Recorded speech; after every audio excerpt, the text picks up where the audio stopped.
Kembali menyaksikan Kawanua Info. Pemirsa, pemerintah Provinsi Sulawesi Utara menyerahkan 121 ekor sapi sebagai hewan kurban. Penyerahan secara simbolis dilakukan Gubernur Sulawesi Utara Oli Dondo Kambe ke Badan Tamirul Masjid Ahmad Yani, Manado. Gubernur Sulawesi Utara Oli Dondo Kambe didampingi Sekretaris Daerah Provinsi Praseno Hadi menyerahkan secara simbolis 121 ekor sapi sebagai hewan kurban untuk perayaan Idul Adha tahun 2022.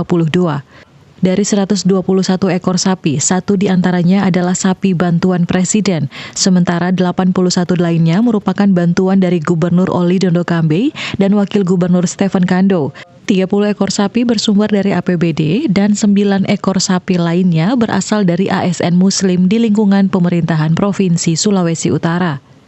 Penyerahan hewan kurban ini sebagai bentuk kepedulian pemerintah kepada rakyat Sulawesi Utara yang merayakan Idul Adha, apalagi masih dalam kondisi pandemi COVID-19.